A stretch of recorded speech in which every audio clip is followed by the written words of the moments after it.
안녕하세요. 오늘도 누워서 문학작품 한 편 살펴봅시다. 채만식님의 레디메이드 인생 지금 시작합니다. 레디메이드라는 말은 기성품이라는 뜻이에요. 양복에는 맞춤복이 있고 기성복이 있잖아요. 이미 완제품이 되어서 팔리기를 기다리고 있는 기성품과 같이 교육을 다 받고 준비는 다 되었는데 어딘가에 취직되어 활용되기를 기다리는 인생을 레디메이드 인생이라고 표현한 거죠. 이 소설은 단편소설치고 상당히 깁니다. 그런데 너무 다행히도 깔끔하게 11개의 챕터로 나뉘어 있어요. 한 개 챕터씩 정리해 나가 보겠습니다. K 사장이 빈자리가 없다고 말하며 기지개도 펴고 거드름을 피웁니다. 우리의 주인공 P군은 결혼이 나면 연락달라 부탁을 하죠. K 사장이 또 꼴보기 싫게 결혼이 쉽게 나겠냐고, 또 결혼이 나도 유력한 후보자가 얼마나 많은지 아냐고 이런 소리를 해댑니다. K 사장은 정말 재수없게 걱정하는 척까지 합니다. 정말 최악입니다. 제가 이렇게 재수똥 튀기는 K 사장의 말을 계속 전달하는 이유는요, 그의 재수없는 말에 이 시대 상황이 잘 드러나 있기 때문입니다. 진짜로 일자리가 없고요, 배울 만큼 배운 청년들은 넘쳐나는 상황이었죠. K 사장은 농촌에서 뭔가 헌신적으로 할 수 있는 일을 찾아보라고 말합니다. P군은 짜증이 솟구쳐서 농촌에서 무슨 일을 하겠느냐고, 당장 먹을 것도 없는데 무슨 소리냐며 따지고는 그 자리를 나와버립니다. 나오는 길에 C군을 만났는데 C군은 P군의 취직을 이미 사장한테 말을 했고 거절당했다는 거예요. 거기다가 C군이 전한 K사장의 말이 정말 P군의 빈정을 상하게 했죠. 신문사는 구제기관이 아니다 라는 말입니다. P는 광화문 내거리의 기념비각 옆에서 어디로 갈지를 고민해요. 봄이 되어 말쑥하게 차려입은 젊은이들이 거리에 오가죠. P도 교회로 나가고 싶었죠. 하지만 자기의 누더기 같은 옷을 살펴보고는 생각이 바뀌어요. 그냥 집에 가서 이불을 뒤집어 쓰고 눕고 싶어집니다. 그때 기념비각 앞에 자동차 하나가 머무르더니 서양 사람 내외가 내려 구경도 하고 사진도 찍어요. P는 이걸 보고 대원군이 이걸 보면 어떨까 하며 웃지요. 대원군 얘기가 갑자기 왜 나오는 걸까요? 별건 아니고요, 세 번째 챕터로 이어지는 겁니다. 대원군의 쇄국에 대해 작가는 바가지를 쓰고 벼락을 막으려 하였다고 표현합니다. 결국 신문물이 들어오고 신흥 부르지아지는 지식계급을 대량 주문하게 되죠. 여기저기 학교가 생기고 신문과 잡지가 붓이 닳도록 향학열을 고취합니다. 배우면 양반이 되고 배우면 잘 살 수 있다는 분위기가 조성이 되지요. 그래서 진짜로 많은 지식계급이 생산됩니다.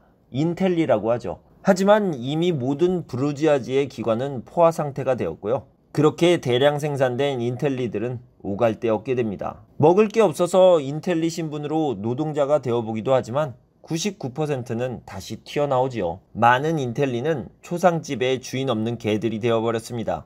레디메이드 인생이 된 거지요. P는 담배를 사다가 쓸데없는 객기를 부리느라 아주 비싼 담배를 사요. 그래서 수중에 겨우 3원만 남게 되지요. 그 돈을 계속 2배씩 해봅니다. 그냥 그러고 놀아요.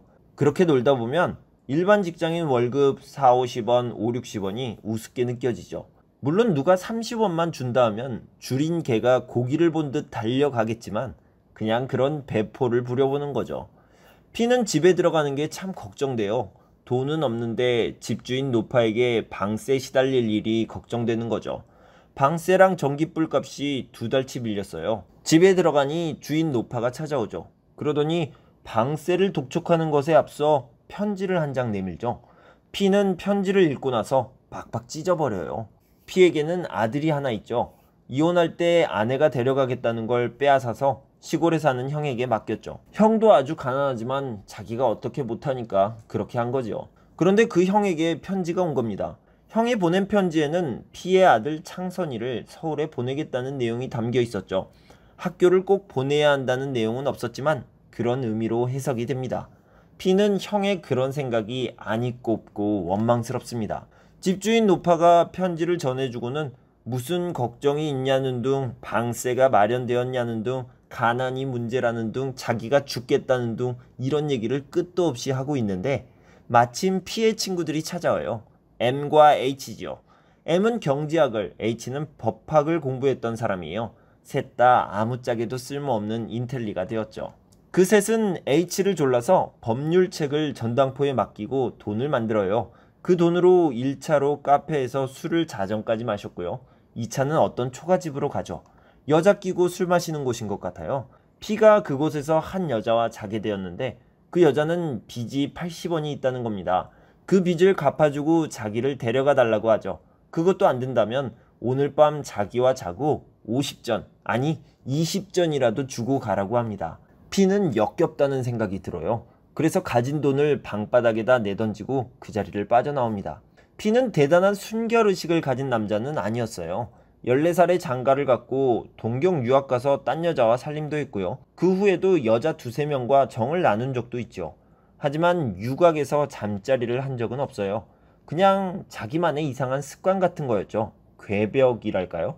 P는 이상한 생각이 듭니다. 그 여자가 하룻밤을 자고 20점만 주면 된다고 했는데 왜 자기는 잠은 안 자고 가진 돈은 모두 내던지고 왔는지, 그리고 왜 눈에 눈물이 괴었는지 도무지 알 수가 없어요. 자기의 행동, 자기의 눈물이 해석이 안 되는 거죠.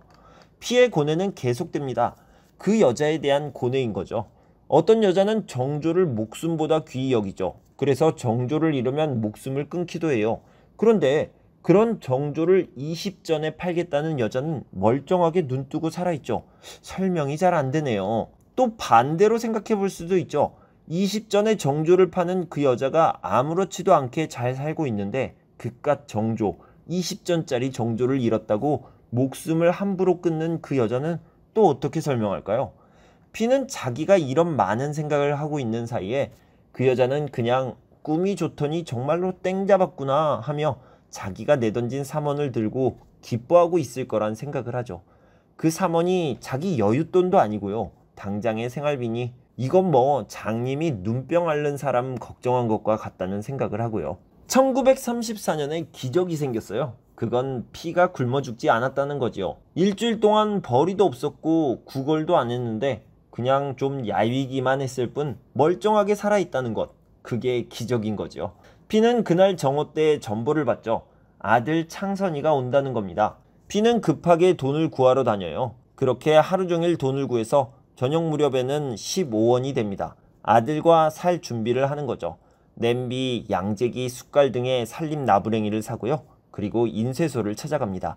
인쇄소 사장은 9살짜리 아이에게 일을 시켜달라 하니 깜짝 놀라요. 너무 어리잖아요. 그리고 그 애가 P의 아들이라고 하니 다시 한번 화들짝 놀랍니다. 하지만 P가 계속 부탁을 하니 들어주기로 합니다. 그리고 주인집에 가서 6원을 주인 노파에게 주며 반찬 좀 만들어 달라고 하고요. 이렇게 아들을 맞을 준비를 마치죠. 다음날 P는 밥을 지어놓고 정거장으로 나가요. 아들을 맞이하기 위해서죠. S가 창선이를 데리고 옵니다. 창선이는 외할머니가 사준 양복을 입고 외할머니가 챙겨준 떡 등을 들고 있어요. 그리고 외할머니가 S에게 P에게 전해달라며 이런 말을 했다는 거예요. 데리고 있기 많이 힘들면 외갓집으로 보내도 좋다고요. 그 말을 전해 들은 P는 짜증이 솟구치죠. 이혼한 아내가 다 지시해서 결국 자기 귀까지 들어왔음을 아니까요. 마음 같아선 창선이가 입고 온 양복도 벗겨서 내던지고 싶었지만 그래도 꾹 참았죠. 창선이와 P가 첫날 밤을 보냅니다.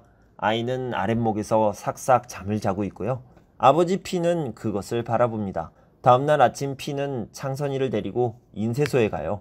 창선이를 맡기고 돌아오는 길에 P는 이렇게 말하죠. 레디메이드 인생이 드디어 팔렸다고요. 소설은 이렇게 끝납니다.